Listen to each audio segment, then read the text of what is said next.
Hello दोस्तों, आपका हमारे यूट्यूब चैनल फ्री ऑनलाइन पढ़ाई में स्वागत है। इस वीडियो में हम आगे बढ़ते हुए अध्याय 2 विलयन क्लास 12th केमिस्ट्री संख्यात्मक प्रश्न मूललता और नॉर्मलता के इस वीडियो में हम संख्यात्मक प्रश्नों को हल करेंगे। इससे पहले हमने मोलरता के आपको 2 प्रश्न उपलब्ध करवा दिए हैं। NaCl की मोलरता आपको निकलवाई है और आपको जल की मोलरता, ये दोनों प्रश्न आप कंप्लीट कर लीजिए। यदि आपने वो वीडियो नहीं देखा है तो डिस्क्रिप्शन में लिंक दी हुई है, आप उसके ज़रिए आप सभी वीडियो आसानी से देख सकते हैं। तो चलिए शुरू करते हैं इस वीडियो को। ये आपका NCERT का प्रश्न है, तो आपको इन्हें अच्छे से तैयार करना है। इसका प्रश्न है 500 ग्राम जल में 4 ग्राम NaOH घुला हो तो विलयन की मोललता ज्ञात कीजिए। तो हमें इसमें क्या करना है, 500 ग्राम जल में 4 ग्राम NaOH मतलब सोडियम हाइड्रोक्साइड घुला है, तो इसमें हमें क्या करनी है, विलयन की मोललता ज्ञात करनी है। तो इसमें हमें जो आवश्यक है, हमें इस मोललता का सूत्र पता होना चाहिए। तो हमने पहले आपको मोललता, नॉर्मलता, फॉर्मलता इन सभी के सूत्र सहित आपको उपलब्ध करवा दिए थे और आपको समझा भी दिए थे। तो यदि आपने वो वीडियो नहीं देखा है तो उसकी लिंक भी डिस्क्रिप्शन में दी हुई है। तो सबसे पहले हम इसका सूत्र लिखते हैं कि इसमें हमें क्या क्या आवश्यक पड़ेगा।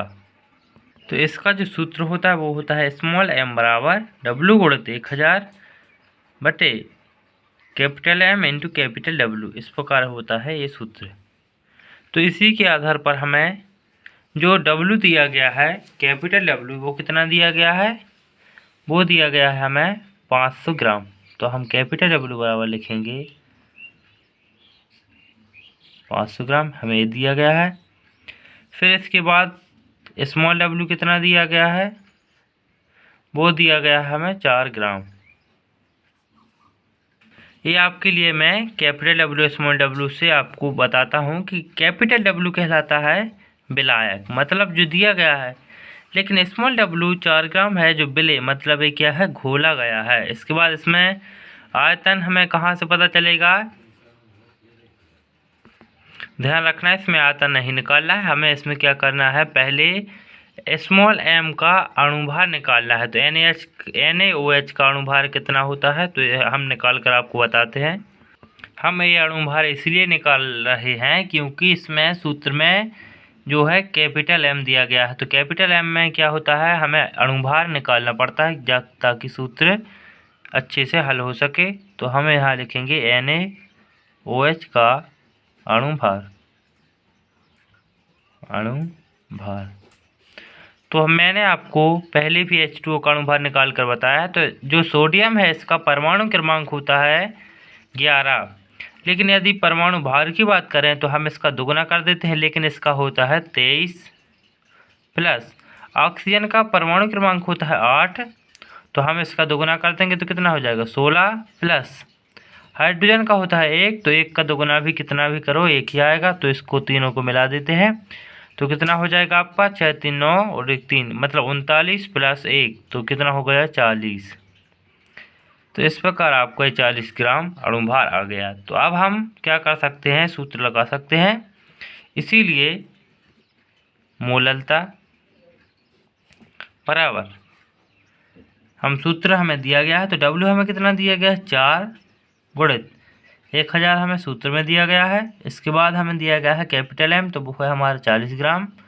इसके बाद क्या है कैपिटल W, तो वो दिया गया हमें 500 ग्राम। तो यहाँ तक हल है। तो हम इसमें क्या करते हैं कि इससे 500 को क्या करते हैं 1 से काट दे, इस प्रकार काटते हैं 0 से 0, 5 एकम 5 और 5 दूनी 10, तो इस प्रकार ये कैंसिल हो गए। फिर क्या करते हैं, इसमें करते हैं कि 2 एकम 2 और 1 क्या कट गया 20 बार। इसके बाद इसमें क्या बचा कि मोललता बराबर क्या बचा 4/20। तो इसको भी हम डिवाइड कर देते हैं, तो हमारा स्मॉल m बराबर आएगा 1/5, क्योंकि ये भी डिवाइड हो सकते हैं, क्योंकि 4 एकम 4 और 4 पंचे 20। तो इस प्रकार इसकी जो 500 ग्राम जल में 4 ग्राम NaOH घुला था, तो इसकी मोललता कितनी हो जाएगी 1/5। तो इस प्रकार इसका आंसर हो जाएगा। तो इस तरह के आप आगे की प्रश्न आएंगे तो इस विधि से आप हल कर सकते हैं। और इसमें आपको कोई डाउट हो तो कमेंट बॉक्स में ज़रूर बताएं, और किसी भी क्वेश्चन से रिलेटेड इसमें आपको डाउट हो तो प्लीज़ कमेंट जरूर करें। देखते हैं अब हम नॉर्मलता का प्रश्न। तो इस प्रकार ये प्रश्न आप अच्छे से हल कर लीजिए और नोट कर लीजिए अपने कॉपी में। ये बहुत ही शॉर्ट प्रश्न है, ये आपके लिए 2 अंक में आते हैं, 3 में भी आ सकते हैं। अब अगला जो प्रश्न दिया गया है वो दिया गया हमें नॉर्मलता से संबंधित। तो इसका प्रश्न हम आपको समझाते हैं। सोडियम हाइड्रोक्साइड अर्थात NaOH के 1 लीटर विलयन में 5 ग्राम NaOH घुला है, तो विलयन की नॉर्मलता ज्ञात कीजिए। तो नॉर्मलता का सूत्र सबसे पहले पता होना चाहिए। नॉर्मलता का सूत्र होता है N बराबर W/1000/E/V। ये हमारा नॉर्मलता का सूत्र है। तो इसमें से हमें प्रश्न में क्या क्या दिया गया है उनको लिखते हैं। तो सबसे पहले तो हमें दिया गया है स्मॉल w।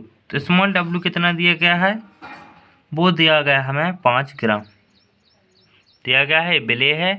फिर हम क्या करते हैं, NaOH का अणुभार निकालते हैं। तो हमने एक बार निकाल दिया है, तो हमें याद हो गया है अब तो 40 ग्राम। फिर इसके बाद हमारा आता है V। तो इस सूत्र में क्या है, V दिया गया है। V मतलब वॉल्यूम, वॉल्यूम मतलब होता है आयतन। तो आयतन हमें कितना दिया गया है, 1 लीटर। हम इस लीटर को मिलीलीटर में कन्वर्ट करते हैं तो क्या हो जाएगा, 1 लीटर बराबर होता है 1000 मिलीलीटर। आपको ध्यान रखना कि लीटर को हम कन्वर्ट कर रहे हैं मिलीलीटर में, क्योंकि आयतन हमेशा मिलीलीटर में मापा जाता है। तो इस प्रकार हमें ये आवश्यक जो सब मिल गया। तो देखो W मिल गया यहाँ पर, फिर E ये भी मिल गया हमें, फिर आपका V में भी मिल गया। E कहलाता है अणुभार, मतलब इसमें जो होता है ग्राम तुल्यांकों की संख्या कहलाती है, क्योंकि आपको नॉर्मलता की परिभाषा है किसी विलयन के 1 लीटर आयतन में उपस्थित विलेय के ग्राम तुल्यांकों की संख्या विलयन की नॉर्मलता कहलाती है। तो E है, ये कहलाता तुल्यांकी भार, इसे ही हम कह देते हैं अणुभार। तो इस प्रकार दिया गया है। चलिए सॉल्व करते हैं इसे। तो यहाँ पर लिखते हैं कि हमें W कितना दिया गया है, वो दिया गया है हमें 5। N बराबर मतलब नॉर्मलता बराबर 1000 बटे E कितना दिया गया है हमें 40 ग्राम, तुल्यांक भार है। इसके बाद हमें क्या दिया गया है 1000 ml। तो इससे इस 1000 से इस 1000 को तो क्रॉस कर दिया। अब क्या बचा हमारा N बराबर 5/40। तो इसको भी हम डिवाइड कर सकते हैं कि 5 × 5 और 5 × 8 40, मतलब इस प्रकार हो जाएगा N बराबर कितना आ जाएगा अपना 1/8। तो इस प्रकार इस आसानी से इस प्रश्न को आपको समझा जा सकता था, तो आपने वो समझा है। तो अंत में हम क्या लिखेंगे, आता है विलयन की नॉर्मलता बराबर N बराबर क्या होगी, 1/8 होगी। तो इस प्रकार आपने मूललता और नॉर्मलता के जो संख्यात्मक प्रश्न हैं उनको देखा है। तो यदि आपको और भी प्रश्न इसी तरह आएंगे तो आशा करता हूं कि आप अच्छे से उन्हें हल कर पाएंगे। तो यदि आपको वीडियो पसंद आता है तो वीडियो को लाइक कीजिए तथा चैनल को सब्सक्राइब करें, क्योंकि यहाँ पर जो केमिस्ट्री अध्याय 2 चल रहा है तो आपको लगातार वीडियो प्रोवाइड करवाए जा रहे हैं। तो इन वीडियो से अपनी केमिस्ट्री को आसान बनाएं। जो आपकी NCERT की केमिस्ट्री हो चुकी है उसका सॉल्यूशन आपको उपलब्ध कराया जा रहा है। इससे पहले के जो अध्याय 1 और 2 के वीडियोस पहले डल चुके हैं, यदि आपने वो नहीं देखे हैं तो डिस्क्रिप्शन में प्लेलिस्ट की लिंक दे दूंगा, तो उससे आप सभी वीडियो को आसानी से देख सकते हैं। इस वीडियो को देखने के लिए धन्यवाद। मिलते हैं नेक्स्ट वीडियो में, तब तक के लिए आप इसे कवर करिए और इस वीडियो को अपने सभी दोस्तों में शेयर करें।